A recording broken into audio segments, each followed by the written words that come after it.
Un commentateur royal a démenti les affirmations selon lesquelles le prince Philippe avait averti le prince Harry d'épouser Meghan Markle, qui était actrice au moment où le couple s'est rencontré. Après que le duc de Sussex ne soit pas retourné au Royaume-Uni pour assister au service commémoratif de Philippe la semaine dernière, sa relation avec son grand-père a été examinée par des observateurs royaux. En ne revenant pas sur le sol britannique pour l'occasion, le prince Harry, 37 ans, était le seul petit-fils du duc d'Édimbourg à ne pas être présent. Lui et sa femme Meghan n'ont pas publié de déclaration ou d'hommage au défunt mari de la reine ce jour-là, bien que le prince Harry ait figuré dans un documentaire de la BBC l'année dernière intitulé Prince Philip, The Royal Family Remembers. Malgré leur relation étroite, Harry a eu des contacts publics limités avec Philippe après avoir déménagé aux États-Unis avec Meghan en 2020.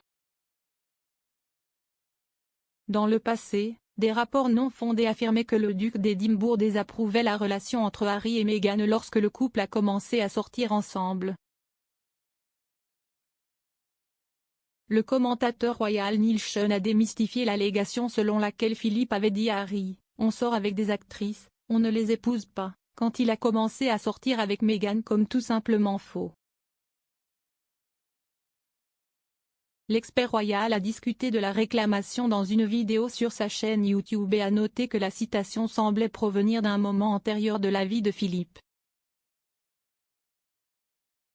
Il a déclaré aux téléspectateurs, cette citation particulière remonte aux années 1940, au début des années 50, lorsque le prince Philippe était, selon les colonnes de Potin, devenait trop amical avec une actrice de l'époque appelée Pat Kirkwood. M. Sean a souligné que rien de fâcheux ne s'était passé entre Philippe et Madame Kirkwood. Il a poursuivi en suggérant que la citation avait été utilisée lorsque l'actrice jouait dans un théâtre local. Monsieur Sean a déclaré « Quelqu'un a trouvé cette citation, mettez-la vers lui et Harry, cela n'a tout simplement pas eu lieu. Et j'ai fait vérifier cela par une source très proche du défunt duc. Malgré la théorie de M. Sean, le couple a fait l'objet d'un examen minutieux pour ne pas être retourné au Royaume-Uni pour honorer le défunt grand-père de Harry.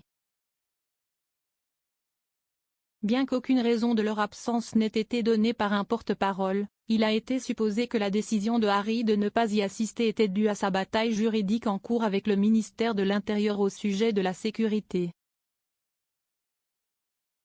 Un avocat des Sussex a affirmé que Harry et sa famille n'étaient pas en mesure de retourner au Royaume-Uni car ils ne se sentaient pas en sécurité sans protection policière. De nombreux observateurs royaux ont émis l'hypothèse que le duc serait présent car il est retourné au Royaume-Uni en avril dernier pour assister aux funérailles de Philippe. Il n'était que l'une des 30 personnes en deuil réunies à Windsor pour les funérailles du mari de la reine depuis 73 ans. La liste des invités pour la cérémonie a été plafonnée en raison des restrictions Covid en vigueur à l'époque. Le service commémoratif de la semaine dernière a permis à une congrégation forte de 1800 personnes de se rassembler pour honorer Philippe et ses engagements.